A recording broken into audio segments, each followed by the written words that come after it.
Just when you thought we were done with Gears of War Judgment, here we are yet again to expand on the game that IGN gave 9.2 and said, I quote, presents such refreshing and disruptive ideas to Gears of War. Judgment's campaign has an effect that is comparable to the originals in 2006. I forgot how angry I was about that, and now I'm angry all over again. So, yes, welcome everyone. The Gears Intel podcast here. Gears of War fan show covering all things Gears of War and Gears adjacent. I'm your host, KDB, and I'm joined once again by the other legs of our tripod. You may remember them from such shows as A Winner Is You podcast and the Video Game Hall of Fame podcast. And in this intro, I was trying to remember the names of A Winner Is You before it was. What were the other ones? The names that you had? It was firstly A Winner's You, then we had Gamertron. That was the one, yeah. Not Red E podcast. Not Red E. Well, that's the coolest one. Yeah, that was the PlayStation podcast where every episode I forgot it was a PlayStation podcast and spoke about what I was playing on my Xbox. Usually it was multi-platform, so you're all right. Yeah. We did that intro a minute ago, and I did that really twatty wave. I've just realised I've hoisted myself yet again because KDB always picks the most idiotic faces thumbnail. I pull for his thumbnail. So there we go. It'll be this. Can't hanging wait. off your own petard, whatever that is. It's absolutely done on purpose as well. I actually think we should start posing for more ridiculous thumbnails to help our YouTube engagement. It's always this, isn't it? Yeah, shock face. Looking shocked at the side, yeah. And then there'll be a red arrow pointing at something that's not shocking in any way. You won't believe. Do it pointing at the 9.2 rating for IGN, and me just going, yeah. There we go. Where was I? Yeah, so here we are. David and Alex, they've joined me once again. It's been a little while since our previous episode. Hope you're both doing well. How are you, chaps? Alex, you must be very happy today after yesterday. Oh, honestly, right? I have never. Right, that's a lie. I haven't had that much fun at a Spurs game in years. And glad to hear it. For the end of the, I'm sure you are. For the end of the game. I think they were copying some sort of Celtic chant. The Spurs have tried to up the atmosphere levels at the ground this year. They put out this statement saying, here's all the things we're going to add to the match day experience. So they've got they said they were going to do a new video hype package before the game, which I think I tweeted was just Seven Nation Army again. And then they came out to Star Wars Duel of the Fates like they always do. So that's which that normally gets me going. Wonderful. Then they had a guy playing the trumpet by himself, and they put him on the screen, and he was playing as the Spurs go marching in.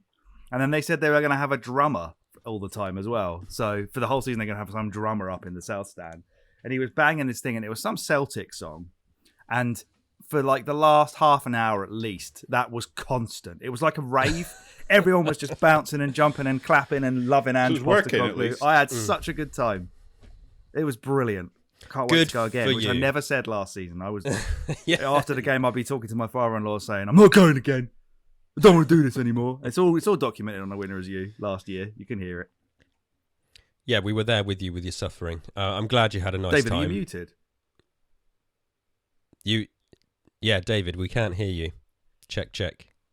I'll stick in a standby technical difficulty screen. Please do. Yeah, if you can put, I don't know if I can get good enough lighting for it, but you could put me over the screen of that little girl sitting next to the bear. Oh, yeah.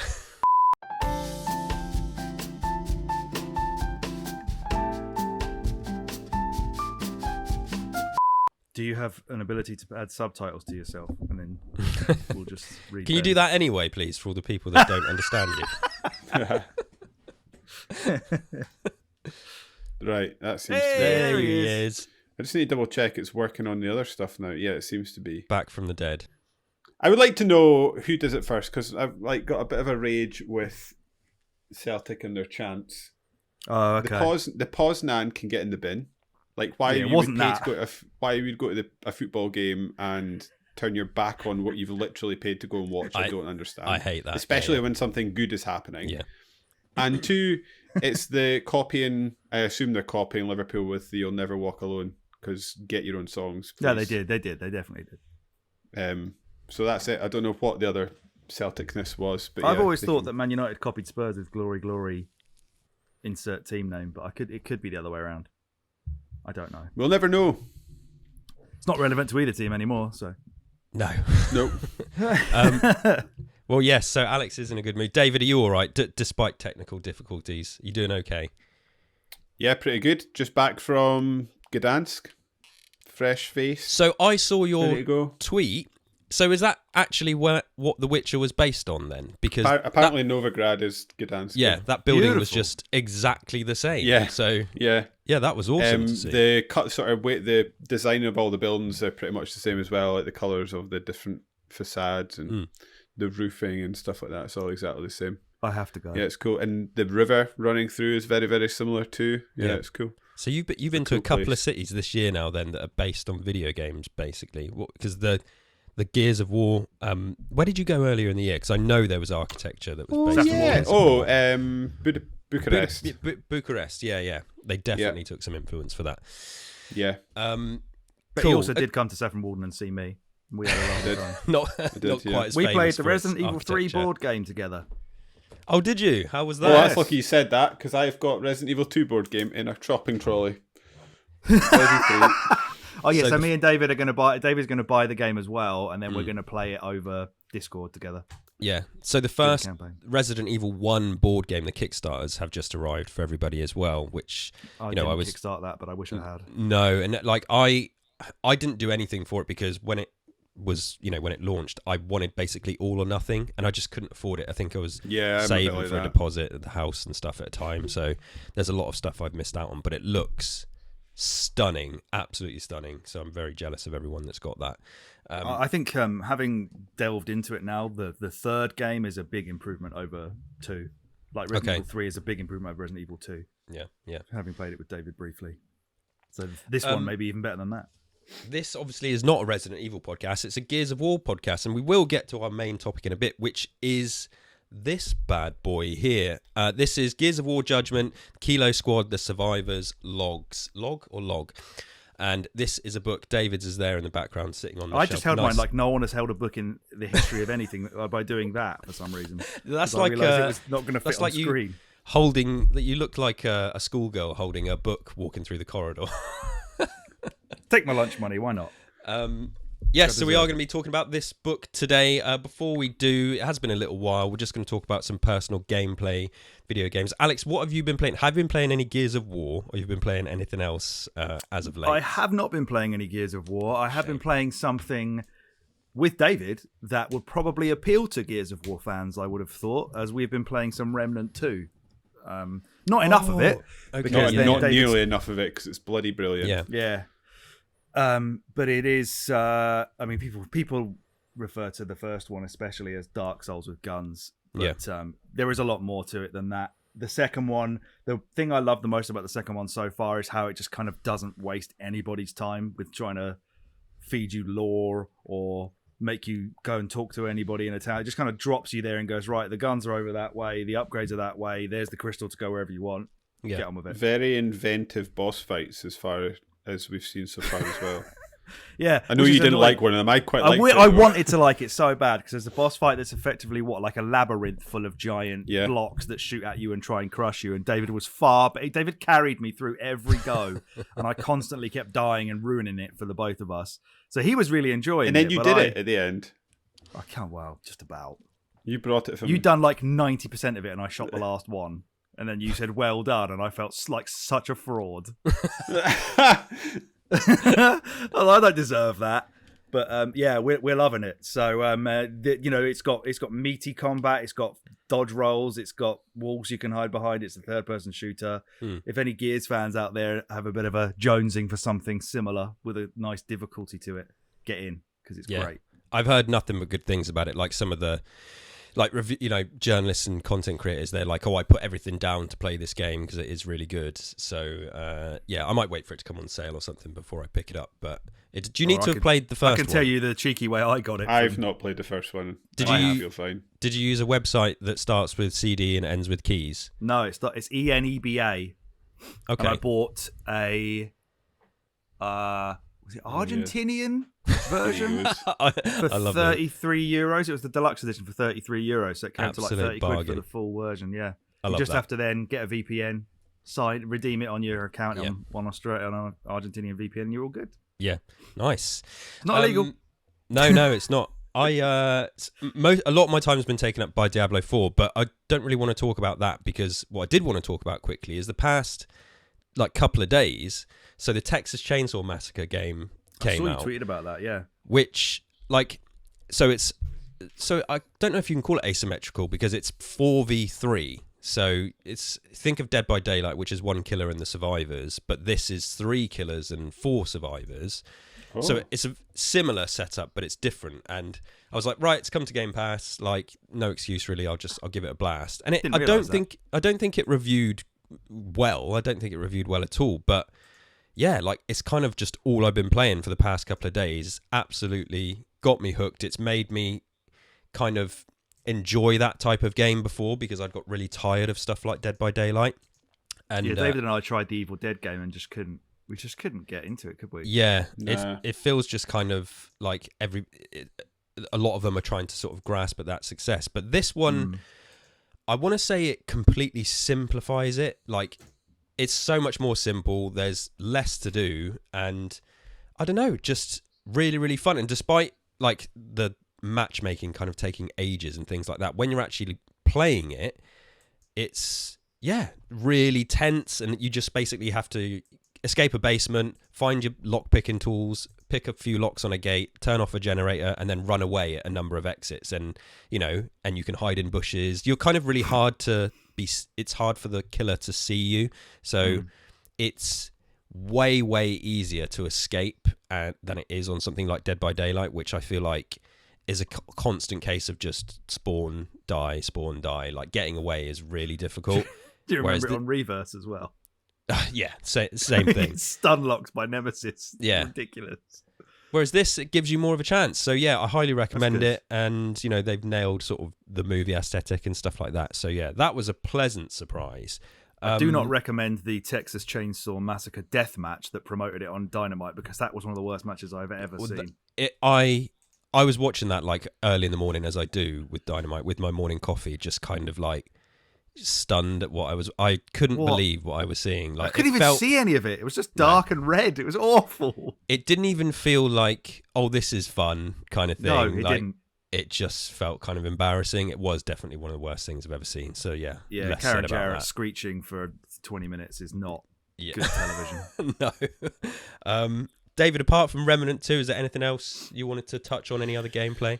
Not a huge amount because I've obviously been away, but I've played about 5-6 hours of Baldur's Gate 3, which I'm having an absolutely fantastic time, but 6 hours is really not enough time to be able to talk about that game. Yeah. So just remind me again, plugging away at. Is it in third person? Yes, it's a third person sort of. Well, I've been playing it as a CRPG, which is like the sort of just almost offset, top down. Yeah. But I was watching a friend play it the other night, and they're playing it with a controller, and it just looks like a third person game. Like they're playing it basically off the shoulder, and it looks like a completely different game. Yeah. Is it real time combat then when you do that? No, the combat's still turn based, like XCOM style. Yep. Yeah, almost. Except so really good. I love that combat. Interesting style. Yeah, everybody seems to be loving it, but as I don't have a PC, I can't play it, and Xbox players can't play it because apparently it can't run on the Series S with its split screen mode, which is really annoying. Because it sounds like a stupid mandate that Microsoft have put in place. But I ranted a bit about that on the Starfield podcast thing that we just put out as well. But anyway, yes, lovely gameplay. Before we get to the main talking points and talking about Kilo Squad, the Survivor's Log, David, I'm handing it over to you in your dirty, time to fall down the filthy coghole. So there's only... It is news. It does count as news. I scratched and clawed for it, but there's something. We found some. I guess probably listeners that are engaged in the Gears community are probably aware of this by now, but the sort of Gears of the older Gears of War games servers have started to pop up again. They seem to have gone live, and so I went through and had a read of the news article that you made a link to before we started the podcast, and sort of key takeaways seem to be servers. Well, so Gears of War 1 servers are back on, which I think they apparently weren't previously. The servers of Gears Well, Gears 1, 2, and 3, sorry, are back on. The other Gears games seem to have a bit of server improvements. So that's better more stable matchmaking, more stable games, quicker joining. And then I guess the knock on from that is that the games have started shooting back up the charts in terms of sales, and we're seeing a nice little boost again to the community's online playing, which I was reading through the articles seem to suggest, or people are reading into this thinking that this is maybe another clue that this Gears of War collection is a thing, and they're going to be sort of Halo, what was it, the Halo Master Chief collectioning themselves at some point in the future, which would be nice because they're sort of getting their ducks in a row so that perhaps it launches a bit better than Halo MC collection did. It's crazy to me to think that they just, for no reason, sat there and thought, let's just flick that back on. Like it's done for a reason. I think my feeling is they're just seeing if anyone cares when they do this. They want to see, like, is there a demand? Do people want to replay the original and all this, all this kind of stuff? Now, I didn't realize the servers for 1 were off. I didn't either. And I think any of the other ones off. Well, this is the thing. I think where I've just played like private matches online, I've thought, oh, that means the servers are on, but I guess they weren't, and you couldn't play publicly. I can't remember the last time I tried to search publicly. But so obviously they've turned for Judgment, could we? When we played no, exactly. Yeah. And but we had our private game where we played Overrun, which worked fine, and we played with bots, didn't we? So I feel like, they're like, well, let's see what the reaction is to this if we turn them back on. Is Gears still popular? Do people care? And it's still niche. We've talked about it being niche, but I feel like it's wild to me to think that there's no reason for them to do this. Do you think that the fact that they've also done this to the older Call of Duty games recently sort of tinges the excitement that anyone should have, and that this may just be a sort of general server improvement across the board? They may have improved their tech to be able to spin up and run down servers, so they're sort of trying it out on these older games to say, like, with Game Pass being an additive experience, they can sort of keep these things online without taking up needless space that people maybe don't use all the time, if that makes sense. Well, and they should. They definitely should. And yes, but obviously Xbox and Microsoft don't technically own Call of Duty yet, so it feels like that activity was separate to this. You think it's different? So, because all that Call of Duty stuff felt like that they're gearing up for an influx of players because the games are probably coming to Game Pass really soon. So definitely. they're testing it. So then that's what I think about this. It's like, what's coming for Gears of War that's going to be... Why would they turn it back on? I mean, it's like we say they should do it, and it's... it's stealth turned it on as well. That's what I was about to say as well. If you sort of shadow drop it, then you're clearly not announcing what you actually want to announce. Yet. Otherwise, you would just say, "We've done it. Look, we're great, aren't we?" That's a good point. Yeah, great point. Yeah, it feels like back-end prep work and groundwork or research, like I say, just to see, is there a buzz? Will people care if we do this? And obviously people notice pretty quickly. So, yeah, it is interesting. It's sort of made we kind of put to bed those rumours of the remastered Marcus Phoenix collection, but who knows? I feel like something is cooking behind the scenes. Yeah, it does feel a bit like yet another non-announcement from Gears. So it's like, oh, there's something happening, but another nothing. Does that make sense? Yeah, I mean, at the very least, it's another tick in the box for Microsoft and Xbox for game preservation on a absolutely smaller scale than actually bringing more games back. But it's another win for them in terms of keeping their older games more relevant and available, which is always appreciated. You say that, but they are shutting down the Xbox 360 Actually, store. that was quite ironic that I forgot about that as I was speaking. You're right. Yeah. Microsoft.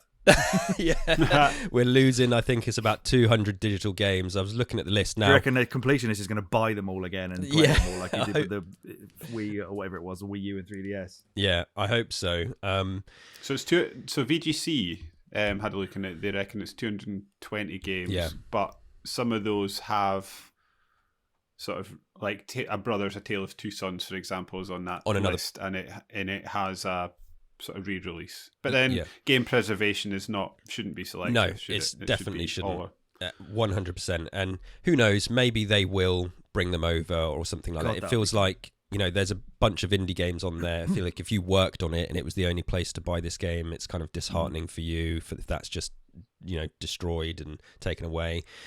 So yeah, it is a shame, but yeah, we won't discuss all that today. But yeah, so Microsoft, one step forward, two steps back sometimes with their game preservation. Cool, right, let's crack on. Let's move on to Kilo Squad, The Survivor's Log, Gears of War Judgment. This fantastic book to accompany a fantastic game. Alex, had you ever heard of this book before this podcast? I had not until you brought it up. What's your first luckily, reaction? It was relatively easy to get a hold of it, wasn't it? Yes. I think I, like David, managed to get it pre-owned for about $5 or something, so I was pretty pleased with that. Steal. I think it's a really cool idea. I wish loads of games did more things like this, and they may do. I don't have enough of these kind of books, but every time I see one or get hold of one, I do think they're worth having. This one especially. I'd love an Uncharted one. I think that'd be cool. Yeah, so I got this when the game came out. I'm sure, I think I mentioned on this show, maybe on the game draft things that we did, but I had a period of time where I would go to Forbidden Planet like every weekend and buy something.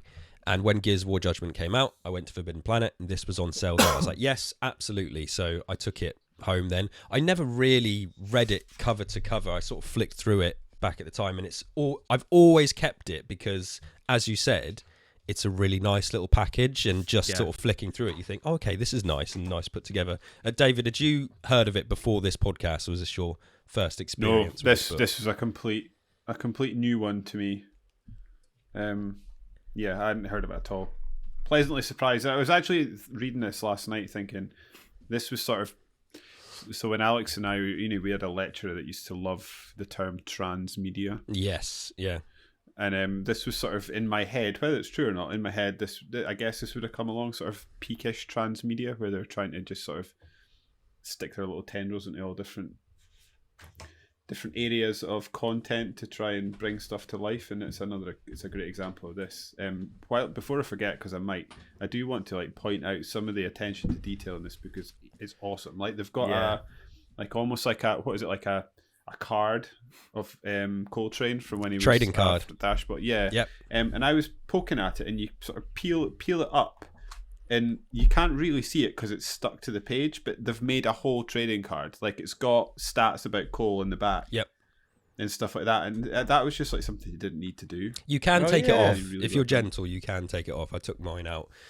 No, you're completely right. I think just at first, there it is. Yeah, thank you. At first glance, you flick through and it's like, I mean, I don't know what you guys are like, but it's like, oh yeah, there's stuff to touch, there's stuff to pull out, and stuff. Yeah, there's a couple of other things I'm going to show today that sit in a similar sort of vein, which are some of my favourite things on my shelves, and I love this, and I'll talk more about it when we get to visuals and stuff in a minute. But basically, what this is for those that don't know, so this accompanied the game Gears of War Judgment, and it's effectively like an in-canon journal from Baird, and he writes a diary from when he becomes a gear to when he first meets Cole, and then when they go through the story of Judgment as well, and he's basically writing letters to his mum and dad who have passed away, and from an emergence hole that opened in their house, apparently. So there we go, you can see all the text there. It's like it's in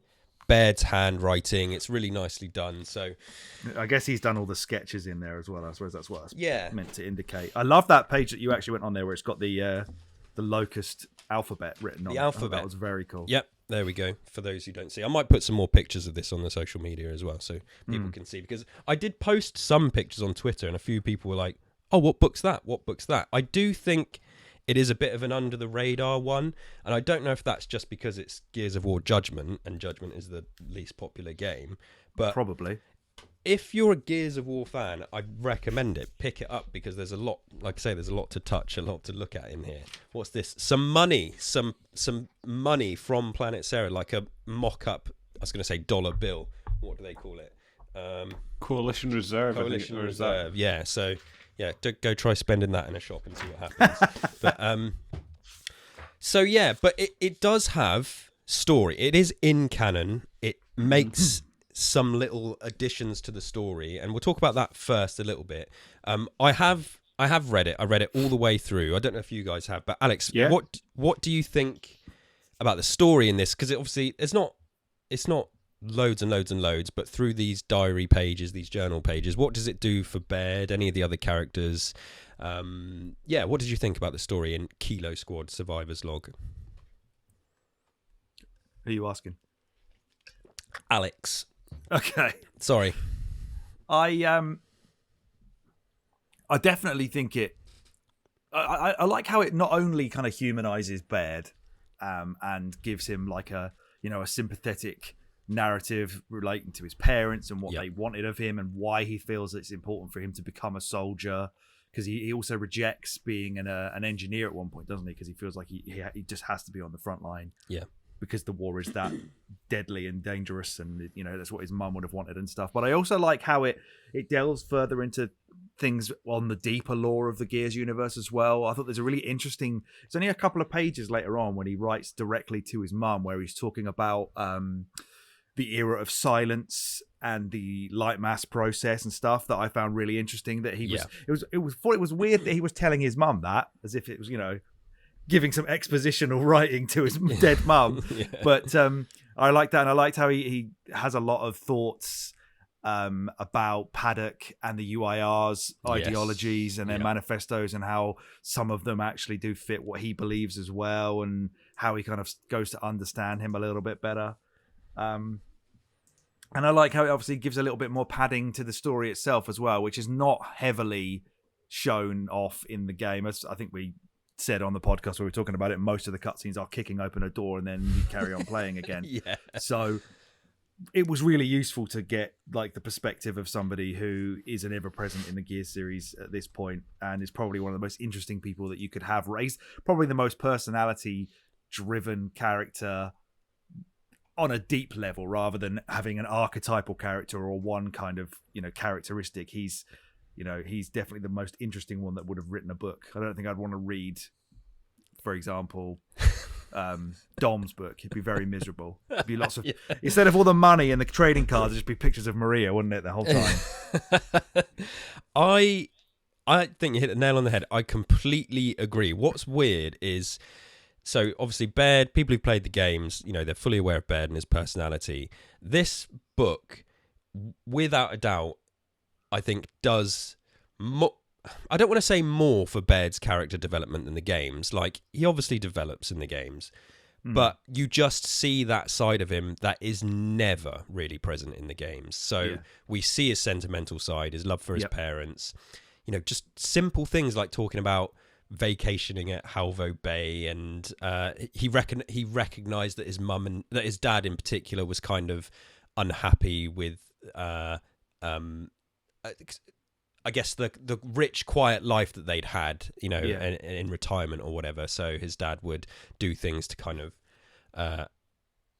break out of the routine. And it's just, it's Baird is kind of famous for wisecracks and cracking his jokes and always taking the piss. And he does do that in the book, but yeah, he does. At no point in the games do you see this kind of sentimental side to him. So that's really nice and really surprising. I think it also burrows under the surface of his relationship with Cole a little bit as well. You can actually see how much he admires him. Yeah. And he does often talk about how impressive Cole is, and without going too far into actually the full relationship that it'll end up being, this is just like the basic starting point of it, but it kind of shows you how they got to be close from the get-go, from their first meeting, and then how he feels about him from the sidelines, which I thought was really interesting as well. Yeah, it's really funny that, again, something kind of so important as how Baird and Cole meet and their kind of, their relationship blooms, if you like, is just in this book. This is where you can find it. So that's awesome. Little things like how he got his goggles as well. Like, he's famous for his goggles. You find out how he get his goggles. I guess he's hinting at the invention of the chainsaw bayonet as well. He's talking about how the old useless they are, stabby one is rubbish, so he's got ideas for a new one and stuff like this. So it's funny how he's got the goggles purely because he tasered the guy who would have dobbed him in. But that's what I mean. It's not something you think, the character, his silhouette and his look, he's famous for his goggles, and I guess you don't really think about it. And little bits like that, if you're a Gears of War fan, it's like, okay, wow, there's some thought gone into it. And it's stuff like this where Gears of War, as I say, it can be kind of the butt of some jokes sometimes and saying that it lacks depth. But I disagree. I think the people that work on Gears of War know that there is a deep universe here, and they've tried to add depth to the characters. And this book is a really good example of that. It's so easy to digest as well. It's not like the novels, which we're going to get to, which, you know, they can be a pretty in-depth read. Whereas this is just, it's just Baird writing his journal pages, and you find out some really cool bits of information about his background and his personality and what he thinks about his growing up and all that kind of stuff. David, what do you think of the story of this book? I'm actually enjoying listening to you guys speak about it, and it's perhaps given me a bit more of an appreciation for it, because I came away from it thinking that as a sort of collector's piece, this is awesome. It brings the world to life in a way that not having it wouldn't. So like, it just feels, I like it when developers and people behind games make sort of products you can buy that are sort of from in world. Yes, if that makes sense. Yep. This is not a Planet Earth annual or like collector's edition. This is something that was made and is meant to be something from Sarah that is sort of plopped into your desk, and I really love that. I love, like you're saying, the stuff you can touch. It makes it feel authentic in a way that not having that sort of stuff wouldn't. I perhaps would have liked to see some more, because there are bits and pieces that are clearly like, here's one of Paddock that's clearly a photograph been sort of taped into the book, and it's just a picture. That would have been nice if they had sort of gone further with that. I thought the story was fine. It did a good job of sort of, like you're saying, padding Baird out as a more rounded and interesting character. He's not just the wisecracking idiot necessarily that you would maybe glean from just playing the games and nothing else. Or reading his aptitude test results, right? Doesn't he get, what did he get, like 27 or something for? Was it persuasion he did really bad at? Or negotiation? Human relations 27. That's it. Empathy 35 out of 100. There was a part of that when I was reading through this book, I was like, this is just retelling the Gears of War Judgment story, and I was like, I don't need that. I've played the game. There is part of it, yeah. But it, again, that's fine. It actually made me realise how much I'd already forgotten about the Gears Judgment storyline. So, I overall really positive on this. It's a lovely collector's piece, and like you say, if there's any massive Gears of War fans out there just looking for stuff to collect, this is awesome. Yeah, in that regard. So hang on a minute, there's somebody at my door. I'll be back in a sec. Okay, mate. We shall pause. Right, where were we? So yes, story. So David, you said Judgment. The story of Judgment is kind of truncated to like the last maybe like 5 entries or something like this. Pretty much, yeah. Yeah, it does. I mean, it adds a little bit. I mean, you know, some might think it's stupid, but possible romance between Paddock and Sophia, which was just kind of like out of nowhere. And as I was reading it, I was like, oh, okay, you know, I get it. It's like that's the idea of the two sides coming together and stuff like this. You know, the UIR, the UIR and the Cog and everything. And I did like that. For Paddock, because we come away from the game talking about how we thought Paddock was the most interesting character in it, and I think again when he's talked about in this, he comes off really strong, and this idea of everything that he went through, that he was and I don't think the game mentioned this. They said he was the first one to be approved for that open arms program, where they basically said, "Oh, come on, lads, you know, we've won. You can come on over, and we won't send you to prison. You just got to come on the front lines instead."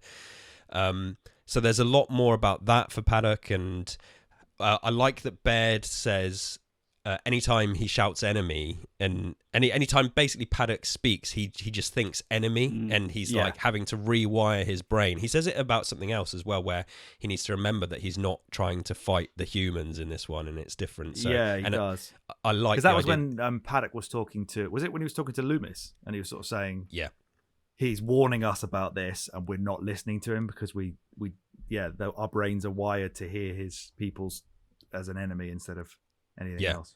Yeah, I loved that. So his accent is just like, it basically triggers Baird all the time, and it's just like, again, like it's just stuff that isn't in the games, that this all the ideas around war and stuff, and it's there's some strong stuff in here, and I think it's just important to give Gears of War credit, at least the writer. So the writer is, I think it's Rob Wharton. I was going to say, yeah. Yeah. In the thanks, I don't know, you might know these people because you're more into the series historically than I have been, but he says he thanks people at Epic, especially Jim Brown, Chris Mielke, and Dave Nash for holding his hand through the process. Were they part of the Gears writing team at any point? I don't remember their names. I know Parasidian is that's from GearsPedia apparently. Yeah, so Parasidian is Andrew Morova, and he's working at the Coalition now, I think, as like a story consultant or a lore consultant. I don't know about the other names. Yeah, I'm not sure. But didn't Rob Orton write Judgment as well? I have a feeling he might did. Have done, I think he wrote the game as well. See, so there does seem to be a feel of like some of this book kind of almost feels like production notes. Yeah. Like telling what they talk to each other about why things are the way they are, or people are the way they are, that they can't put in the game. So now they've gone like, here's the explanation of why this happens or whatever in it. You completely basically took the words out of my mouth, because what I was going to say was, we come away from Judgment saying, yeah, there's no story and stuff. Here it is. Like, if you want the story for Judgment, get this book, and it will add so much more depth to that game. And we sort of we criticised it a bit here and there, but I think, you shouldn't. I don't like the idea that you have to do homework to appreciate an experience, but if you're a fan of Gears and you've got the time and the interest, you will get a lot out of the story from this, and it will put the story back into the game that wasn't really there when you're playing the game, which is more of just like a plow through experience until like the final part of it, which has got a bit more story. I think we're kind of all in agreement. There's just good moments. You see how, obviously, as I said, you see how Baird becomes a gear. You see him getting promoted to lieutenant, and then how Loomis demotes him. And I think the death of Loomis as well is in this book, and it isn't in the game. It basically says, am I imagining that, or did I might have read it on GearsPedia, but basically it says that Loomis was killed because obviously they kill Khan and stuff at the end of Judgment, but the war doesn't stop and the Locust is still attacking, and Loomis, that's how Loomis dies, and then he gets that statue erected to him that basically implies he was a hero. That was in the DLC, wasn't it? Yeah. I think one last point on like the story of this book. We talked about how the graphic novel kind of brought to the attention like how political and tactical and what the motivations of the Locust were. Yeah. And I thought this book did a lot for that as well, in terms of how human perception of the Locust grew to understand how they were more of like a tactical and intimidating force they were, when he's often talking about how they're like burrowing underground to like pincer them and ambush them and things. So I thought that was quite cool as well, how it gives the Locust more credit for them being more than just a horde of like, headless chickens running around shooting at everybody. I actually thought that, but the bit that gave me that little bit was, well, it was on top of having read the graphic novel, because obviously you can see a lot of how the Locusts were acting before E-Day. In that book, and you sort of see them as characters, and then you see them from the other side, both in the games and in this book. But the bit that jumped out for me on what you're talking about is like, obviously, like when he starts talking about the beginning of the emergence of the Locust and how there are these monsters coming, and then there's that bit that you showed earlier in the podcast where he's got a copy of their alphabet. And then you're like, to me, this was like sort of him and the world realizing, oh, these aren't just brainless monsters, they just look like monsters riding monsters, but actually maybe there's some intelligence here that we've not quite appreciated. And I thought it dripped that in really well. That was really well done, that bit. He also, so the annotation on that is funny, because he says, odd, almost as if someone had based the alphabet on our own, which is, kind of ironic when you sort of discover where a lot of the Locusts came from as well. So, but I completely agree. But as I'm saying, yes, story-wise, this gives the story that I think Judgment wanted to have. So it's really, really nice story-wise. No complaints. And you can whiz through it quite quickly as well. As I said, it's a bunch. It's like a long evening, really. Yeah. But in terms of how it looks, we've touched on it a bit already, but let's get a little bit deeper into it. The presentation and the artwork. Alex, do you have any highlights? What's some of your favourite bits in this, or anything that really jumped out at you in terms of, the mock-up documents and all that kind of stuff? Like I said earlier, I enjoyed the aptitude test, especially for Baird. I thought that actually made me chuckle to myself out loud when I read his, the obvious things that you would expect to show up about him basically just being a sarcastic kind of jerk for most of the game. Yeah. I enjoyed, although I didn't actually find reading it all that funny, I did enjoy the Carmine family insurance thing. Yeah. The pamphlet. Yeah. It was it was a bit dry, but I found that quite funny. I did enjoy the service manual for the robots. Yep. For the bots. I thought that was quite funny, where they talk about using clear and simple and clear language, and don't talk to a robot in the manner that you think you'd need to, where you don't have to say like bot bring spanner. You can actually talk to it like it's a person. I sorry to interrupt. I read Sorry. that bit and I was like, "Oh, that feels very current because the robots are going to be taking over soon." So I need to watch myself. Yeah, it's not necessarily like a pullout or a mocked up document, but I really did like the weapons and the Locust chat that he did. Yeah. One of the lines he used in the weapons where he was talking about shotguns and he said, "Less aiming, more maiming. I am totally taking that." Yeah. And I did love the bit where he said, when he was like, he supposed that all grubs have got given names like "yeah," but he prefers to name them based on what they're holding. I loved that. That was really, again, I laughed at that. It's kind of meta, isn't it? Them kind of poking fun as well at this kind of the silliness of these things. Yeah, this guy's called a grenadier because he's holding a grenade, but he's probably got a real name. I just thought that was a really nice little touch. Yeah. David, any highlights for the bits and pieces throughout the book? Well, yeah, and I'm fully aware this might just be something I've missed, but I'm also expecting it to start popping up in the books as we start making our way through here. The bit that actually popped out to me is really interesting and fun to sort of look at is that, to me, like when it comes to the cog, there's always this sort of sinister undertone with their sort of government structure that runs along and is never really fully acknowledged. There's sort of like the odd little nudge to it and the little like sideways glance at the weird iconography and the way that they're set up, but it's never, like I say, sort of tackled head on. And I would like to know more about it. But the bit that jumped out at me is when Baird and Cole realise that Sophia and Paddock are sitting having little chats at night with each other, and then they've got the little. I found it here in their field notes. He's taken like pictures that Paddock has drawn of like government structure and how resources are distributed between the two different governments,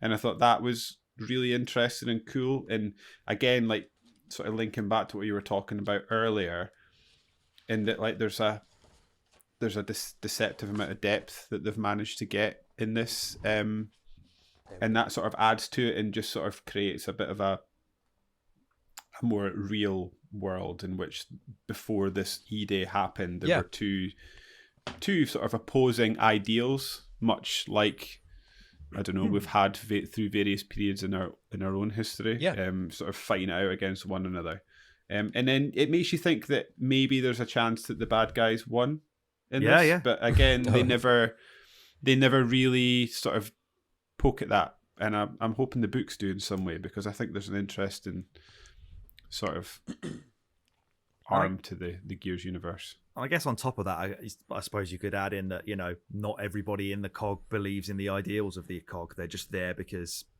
they may have been forced to be, or their side lost. Because Paddock clearly has not been indoctrinated into the mindset of a true cog if he's drawing out diagrams of how corrupt they are for people in the middle of a war.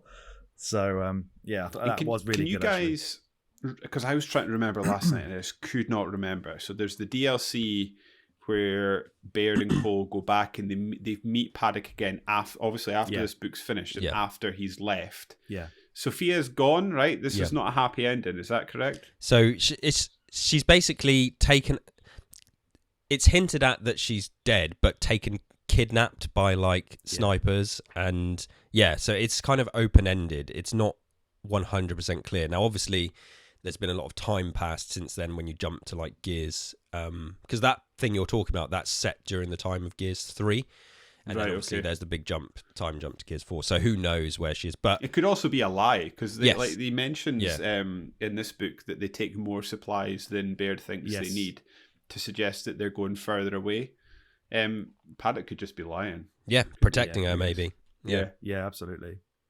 Yeah, it's one of those open-ended questions. I know we kind of made fun of her a little bit in the game for not necessarily bringing a great deal to it, but I know there's a lot of people in the fandom that are either frustrated that question was never answered, or think that she's going to come back, or there could be a spin-off game that starred her and something. It's definitely cropped up a few times, so who knows?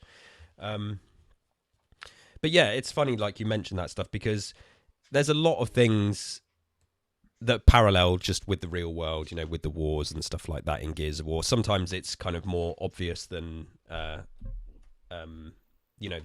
other parts, but yeah, like in that the bot manual, I also enjoyed, as somebody who works in IT, the fact that it said that most of the time the issues were down to human error rather than the bot itself. I thought, yes, there we go, I can relate to that. So there is loads of good stuff in here. Like it's kind of hard to pick. There's lots of different stuff. So as you said, there's like trading cards, money, certificates, documents, some kind of jokey Hoffman stuff. graffiti I quite enjoyed that as well. Is really good. Yeah. I need to find the page now. I just had it and then I moved the page. So I like it. So the newspaper stuff I like. So we've got Sophia's article, which she wrote, which is quite good. But this I think is hilarious.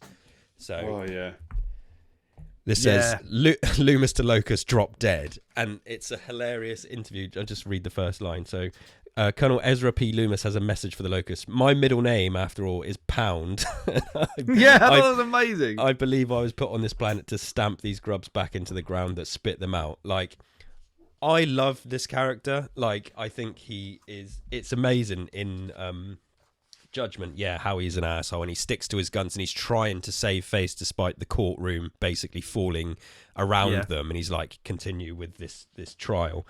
And I just think as an underutilized character, because he's just in that game, really, this is an awesome little thing. I love that picture of him. That really made me laugh.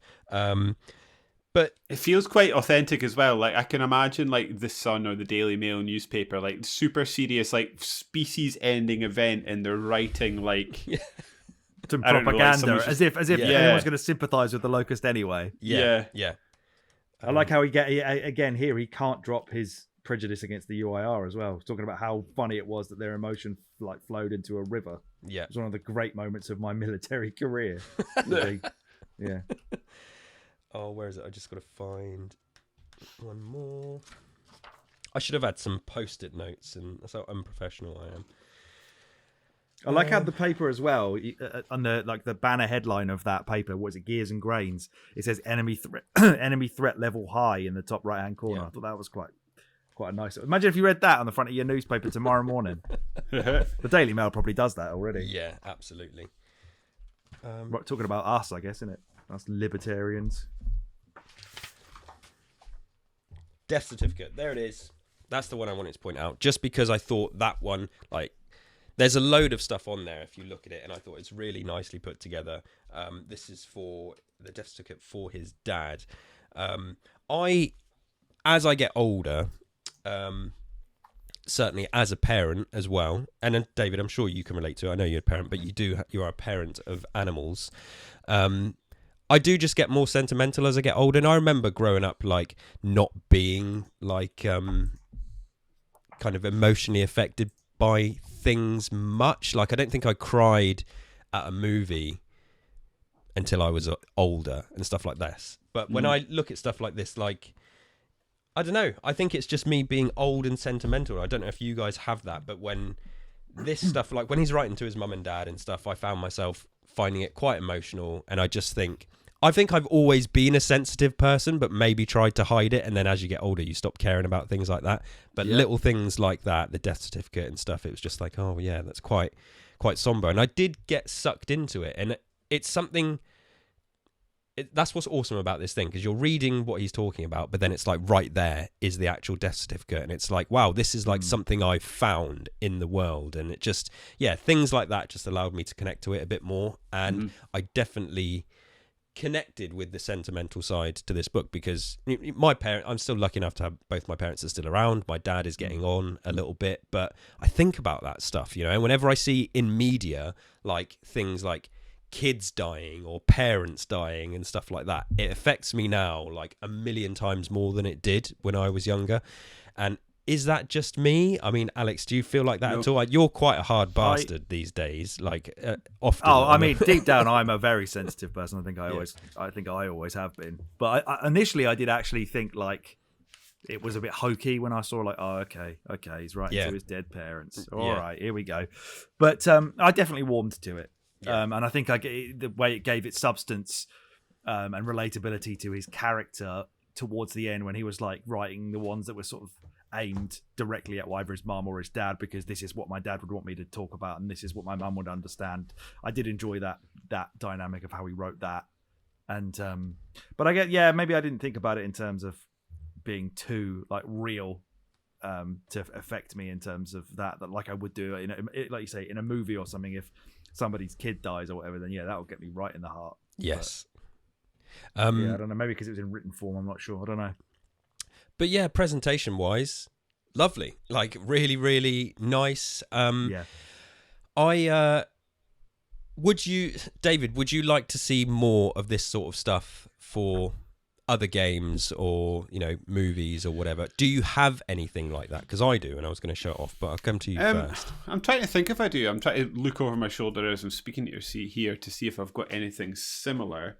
I do have one that I really like. It is for The Witcher 3, and it's not the sort of in-world book that this is, but it's basically a compendium about like the political structures in the Witcher 3 universe that I thought was really cool. Really cool and really interesting. I do actually think there should be more of this. I think I said at the start of this, and I've got no idea if I was muted or not, but I would love one like in the Uncharted universe. I think would be cool, like a copy of Nathan Drake's little diaries and things like that. There's lots of games that I would love, and like from a Gears of War perspective, I'd like to see these from more. I'd buy a series of the characters and like from different places. Do you know what? It would also be a good one is one from like the perspective of a Stranded. It would be really cool, I think. Like you say, it's a great way.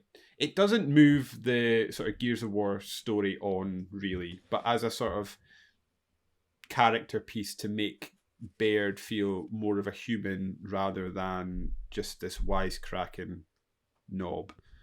It does a good job of that, and he feels a bit more like a human character. The only thing is, and maybe it's just because I've not sort of engaged in it, it does feel like there's a lot of sort of crossover between him and Marcus Phoenix. Like super successful, super wealthy, super intelligent, respected in the cog parents that sort of overshadow him. Lineage.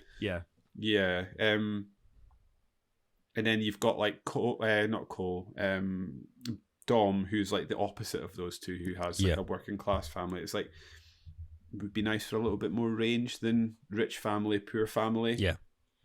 But I don't know, we'll maybe get there because we've got lots of books and games to cover, so I'm not wanting to kick it too soon. Alex, did you have any other thoughts on this? Would you like to see more of this? Is there any games you can think of that you'd love to see some fake documentation or certificates from that world? Can you guess? What would you think I would say? Well, I'd think that you'd probably say Zelda. Oh no, I've got plenty of Zelda books. All right. Resident Evil, perhaps? Resident Evil would be sweet, but come on, it'd be Yakuza. Surely. Little Kiryu writing his diary. Keep forgetting about that. Talking about all the things that he's done in the day would be amazing. That would be quite funny, actually. Yeah. Because they do it with a really good sense of humour with that as well. Yeah. I do love accompaniment books. This, the transmedia boom that David was talking about was quite a cool time where it felt like they branched out into a lot of stuff that you weren't seeing before and really don't see anymore either. I don't have enough of them, but I think, as I said earlier on, this was like a really cool idea just to give more substance to the plot, more relatability to the character, and more padding to the lore and the setting. And there's, as you said, it shouldn't be a homework assignment to be able to understand the game the way that things like Final Fantasy 15 historically and infamously did, where you had to watch like 2 animes and read a book and play DLC for the story to actually work. So I don't think it's anywhere near as egregious as that. I think this is just a wholly like worthwhile piece to just get a little bit more substance to it and enjoy the character of Baird a little bit more and understand him a bit more. So I thought it was a really cool idea, and all the stuff that they created, as you said, the attention to detail, the pullouts, the stuff like that is really nice touch as well, rather than it just being a plain book. Also, I learned by reading the back that the word epistolary means in the form of letters. It's an epistolary novella. Fantastic. There we go. Googled it while we were all talking. I think there should be one for every well, certainly every game in the Gears franchise, but I would love it if every game I love did this. I'm such a mark for stuff like this. Oh, I me have too. quite I'd a spend money on few anything like this. of these things, not for games, but for movies. So I'm going to just show a couple of them now because it's exactly the same sort of thing. So there's one here for Terminator.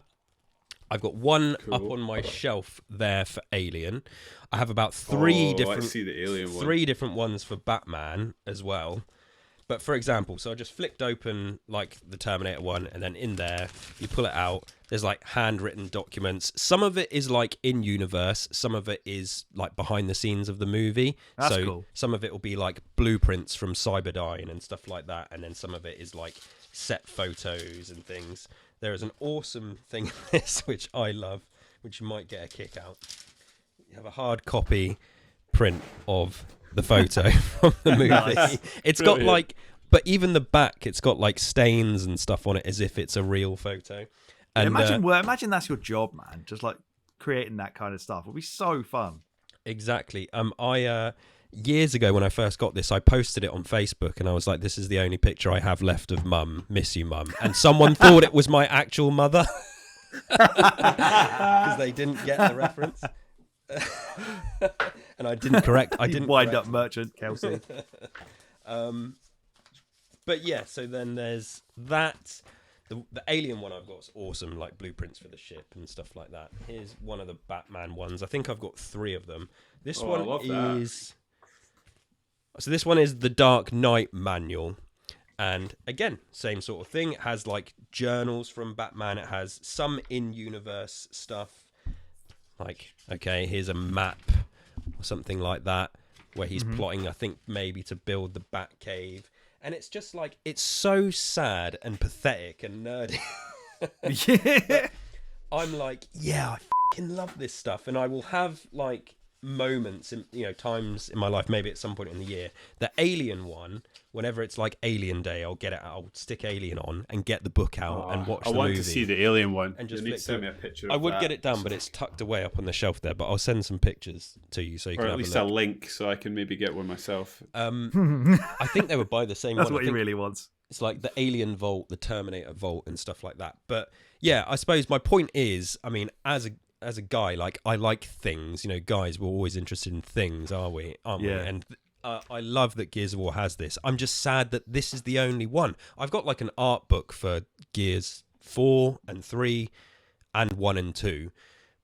And they're nice and they're lovely, but they're like standard, coffee table books and they're lovely. But yeah, it'd be awesome if they had some of the stuff that this. I almost prefer this because of the tactileness of it. So yeah, I'm like buzzing about this. I think this is one of my favourite things in all of my Gears of War stuff that I've got, and I've got lots of different Gears of War things. I think this is, if you are a Gears of War fan, definitely pick it up. Alex, you said you got it for a £5. Like, you cannot go wrong. I think so. Yeah. I mean, I think it's on the internet still for probably like close to retail price, like 20 quid or something like that. So highly recommended from me. Any final thoughts before we wrap this up? David, as a package, I know we've sort of covered it, but as a package, what did you think of Kilo Squad, the Survivor's Log? It's an awesome package. Big fat nerds like us, it's something you should at least look at. If you like physical collectibles, if you're like a video game or nerd culture collector and you like something like you're saying, tactile in your hand that you can read and hold and look at, this is a really, really good example of that. I would highly recommend it. Alex, any final thoughts? Can't beat David's ones, so I just agree. You can't. Yes, I agree as well. Go and pick it up. As I say, you can still get hold of a copy pretty easily. Highly recommended. That's going to do it for today. Do you both have anything to promote? What's going on? Alex, go to you first. What's just come out? Or coming out? I think the Hall of Fame has just That's put the out most recent one, yeah. open world games Yep. a few days ago. The voting is still open for that as well. If anybody wants to go quickly listen to an open world game podcast and then vote for their favourite one that we picked. Winner is You is currently in the middle of Summer of Resi. So David and I have been playing a lot of Resident Evil over the summer months. We are just about to start getting down to Resident Evil 1, the PlayStation original, which I have been playing Deadly Silence for, which Kelsey rightly pointed out is the optimum way to play that. It's a fantastic version. So I've had a great time with that over the summer. So that will be our last Resident Evil podcast before we probably draft you in for a draft and then get on to... Oh, yeah, nice. Yeah, it's been a little while. Okay, yeah. Nice. David, obviously Alex has promoted a Winner Is You, but do you have anything you want to plug? I suppose I should probably plug my Substack, Yes. which is a weekly video game newsletter. That was a terrible sentence, but we got there, yeah. Yeah. I sort of round up the news every week and then fire out the stuff I find most interesting into your inboxes on a Friday at some point. And that is over at supersmiley.substack.com, where you plop in your email address and then it'll come automatically. Yeah, I'm trying to convince David to record it as well, so I haven't got to do any actual reading. Just as I said earlier before we started recording, David, just do it as a voice notes in your phone and just send it to me, will you please? Because I'd rather you read it to me than me having to read it. So yes, do check out a Winner Is You podcast. Do check out Video Game Hall of Fame and subscribe to David's Substack. I've just put out another episode of Starfield Sandwich. The road to release, the hype is in full effect for that game. Come and check out 2 Carrots and First Aid Spray and Tapes from the Waste for Fallout stuff as well. All the links, as always, will be in the description of this podcast. Come and follow us on Twitter while you still can, because who knows with that place. Gears_Intel. Alex is at Super Thrillix and David is at David Smiley 1, and I am K_D_B_. We're also on YouTube. If you're watching this on YouTube, you already know that. Make sure you subscribe and like the video, please. And podcast feeds, give us a review, 5 stars, please. Whether you liked it, whether you didn't like it. That'll do it for today. We love Gears of War Judgment, Kilo Squad, the Survivor's Log. Thanks, everyone. We'll be back again soon. Until then, remember the fallen. Bye. Peace. Bye.